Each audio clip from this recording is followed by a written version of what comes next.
Hello everyone, कैसे हो आप सब। एक बार पुनः स्वागत है आप सभी का हमारे अपने YouTube channel Shiv coaching classes पर। उम्मीद करते हैं आप सभी मस्त होंगे, बेहतर होंगे, आप सभी की पढ़ाई भी अच्छे से चल रही होगी।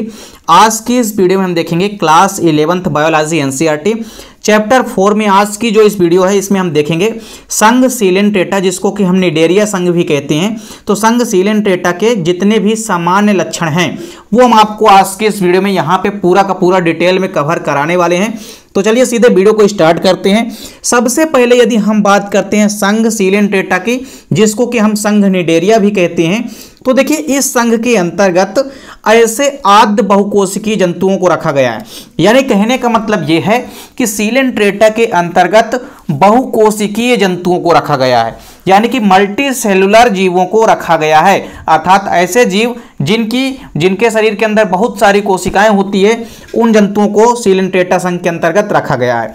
देखिए जो सीलेंट्रेटा नाम है इसको ल्यूकार्ट नामक साइंटिस्ट ने दिया था। तो ल्यूकार्ट नामक साइंटिस्ट ने सीलेंट्रेटा नाम दिया। इसके अलावा आपको समझना है कि इस संघ को हम निडेरिया संघ भी कहते हैं। क्यों कहते हैं? क्योंकि देखिए इस संघ के जितने भी जीव हैं उनके अंदर दंश कोशिकाएं पाई जाती है। इन दंश कोशिकाओं को हम इंग्लिश में कहते हैं नीडोब्लास्ट, और उसी नीडोब्लास्ट नाम से ही संघ का नाम पड़ गया निडेरिया। तो इनमें दंश कोशिकाएं पाई जाती है, यानी कि नीडोब्लास्ट सेल पाई जाती है। इसी के आधार पर हैचेक नामक साइंटिस्ट ने इस संघ का नाम क्या दिया? निडेरिया नाम दिया। तो यानी इस संघ को हम निडेरिया के नाम से भी जानते हैं। क्यों? क्योंकि इस संघ के जीवों के अंदर नीडोब्लास्ट सेल पाई जाती है, जिस कारण से इसका नाम है निडेरिया। अब देखिए सीलेंट्रेटा संघ के यहाँ पे हम प्रमुख कैरेक्टरिस्टिक्स यानी जितने भी सामान्य लक्षण हैं वो हम आपको पूरा का पूरा कवर कराएंगे। चलिए बात करते हैं। जो पहला इंपॉर्टेंट लक्षण है वो ये है कि इस संघ के जो अधिकांश जंतु होते हैं वो समुद्र में पाए जाते हैं, यानी मैराइन वाटर में पाए जाते हैं। साथ ही साथ कुछ सदस्य ऐसे भी होते हैं जो कि स्वच्छ जल में भी पाए जाते हैं। जैसे सीलेंट्रेटा का एक एग्जाम्पल है हाइड्रा। हाइड्रा एक ऐसा एनिमल है जो कि स्वच्छ जल में पाया जाता है। तो आपको यह याद रखना है कि इस संघ के अधिकतर जंतु समुद्री जल में पाए जाते हैं, लेकिन कुछ सदस्य ऐसे भी होते हैं जो कि स्वच्छ जल में पाए जाते हैं, जैसे कि हाइड्रा। दूसरा प्रमुख लक्षण क्या है कि इनके शरीर में एक केंद्रीय गुहा होती है जिसे हम सीलेंट्रॉन कहते हैं। क्या कहते हैं? सीलेंट्रॉन कहते हैं। और यह गुहा भोजन के पाचन एवं संवहन में सहायता करती है। यानी सीलेंट्रेटा के जो भी जंतु हैं इनमें केंद्रीय गुहा होती है, बॉडी के सेंटर में एक गुहा होती है, कैविटी होती है, जिसे हम सीलेंट्रॉन कहते हैं। और सीलेंट्रॉन उपस्थित होता है। इसी कारण से यह क्या करती है? मुख्य रूप से ये जो गुहा होती है, जो कैविटी होती है, ये भोजन के पाचन का काम करती है एवं भोजन के संवहन में भी सहायता करती है। तो दूसरा लक्षण आपने क्या देखा कि इनमें केंद्रीय गुहा में कैविटी पाई जाती है, गुहा पाई जाती है, जिसे हम सीलेंट्रॉन कहते हैं। तीसरा देखिए प्रमुख लक्षण क्या है कि इनका जो शरीर होता है वो डिप्लोब्लास्टिक होता है।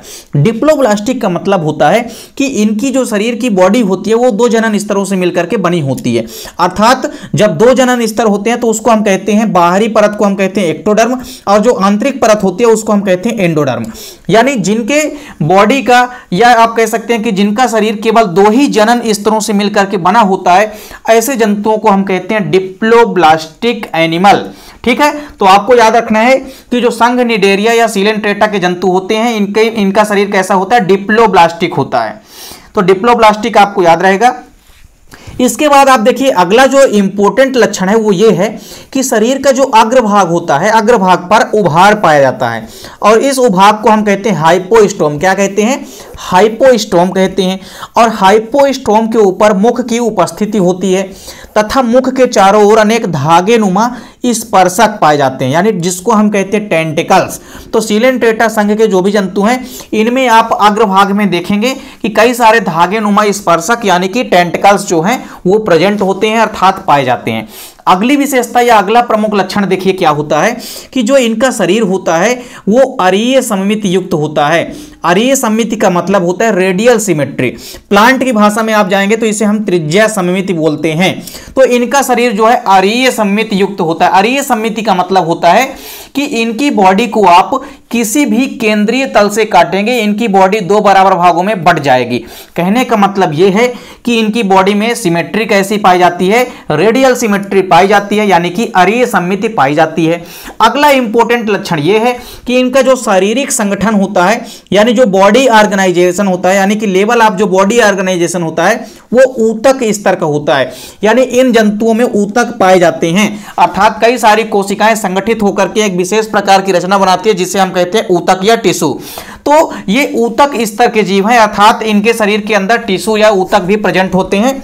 तो ये भी आपको याद रखना है।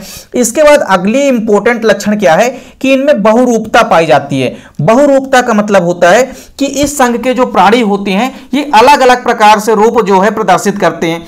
जैसे यदि हम बात करते हैं इनके जो शरीर इनके जो प्राणी होते हैं, यानी सीलेंट्रेटा संघ के जो भी प्राणी होते हैं ये मुख्य रूप से दो प्रकार के बॉडी ऑर्गेनाइजेशन दर्शाते हैं, यानी दो प्रकार से रूप दर्शाते हैं। उसमें से जो पहला रूप है वो है बेलनाकार या पॉलिप, यानी कुछ जीव ऐसे होते हैं जो पॉलिप अवस्था दर्शाते हैं। पॉलिप अवस्था का एग्जाम्पल जैसे फाइसेलिया होता है। फाइसेलिया जो होता है लड़ाकू विमान जो होता है, तो इसे आप समुद्री लड़ाकू भी कहते हैं। फाइसेलिया में आप देखेंगे कि इसमें बेलनाकार या पॉलिप प्रकार की अवस्था पाई जाती है। जबकि दूसरी जो अवस्था पाई जाती है सीलेंट्रेट के अंदर वो है प्याले या छाते नुमा मेड्यूसा, जिसको हम कहते हैं पॉलिप, या पॉलिप के बाद पहली अवस्था हो गई पॉलिप और दूसरी अवस्था होती है प्याले नुमा होती है जिसको हम कहते हैं मेड्यूसा। तो पॉलिप व मेड्यूसा, इनमें दो प्रकार की अवस्था जो है जीवों के अंदर पाई जाती है। कुछ सीलेंट्रेट में याद रखना है कि केवल एक ही रूप पाया जाता है, जैसे हाइड्रा और ओबेलिया। हाइड्रा और ओबेलिया में केवल एक ही प्रकार की रूपता पाई जाती है। इसके अलावा देखिए अगली इंपॉर्टेंट विशेषता या अगला सामान्य लक्षण क्या है कि इनमें जो प्रजनन होता है ना, यानी कि जो रिप्रोडक्शन होता है वो सेक्सुअल और असेक्सुअल दोनों ही मेथड के थ्रू होता है। यानी जो रिप्रोडक्शन या प्रजनन की प्रक्रिया होती है वो लैंगिक प्रकार से भी होती है और कुछ जीवों में अलैंगिक प्रकार की भी होती है। यानी दोनों प्रकार से इनमें लैंगिक जनन व अलैंगिक जनन भी पाया जाता है। अगला इंपॉर्टेंट चीज क्या है कि जो इनमें असेक्सुअल रिप्रोडक्शन होता है, यानी इनमें जो अलैंगिक जनन होता है वो कलिकायन के द्वारा होता है। कलिकायन का मतलब होता है बडिंग।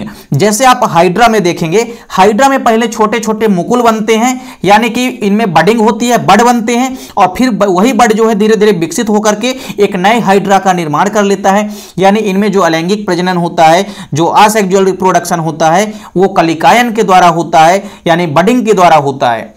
इसके अलावा देखिए अगली विशेषता क्या है कि इनमें निषेचन के पश्चात इनमें जो जाइगोट बनता है और जाइगोट के पश्चात युक्त लार्वा बनता है जिसे हम प्लेनुला कहते हैं। क्या कहते हैं? यानी जो सीलेंट्रेटा संघ के अंतर्गत जो लार्वा बनता है जाइगोट बनने के पश्चात उसे हम कहते हैं प्लेनुला लार्वा।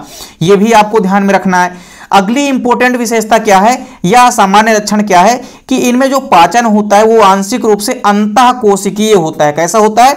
आंतरिक रूप से अंतःकोशिकीय होता है आंशिक रूप से। वहीं आंशिक रूप से अंतरकोशिकीय प्रकार का भी होता है। तो अंतरकोशिकीय और अंतःकोशिकीय दोनों प्रकार का जो पाचन या डाइजेशन होता है इनके अंदर देखने को मिलता है।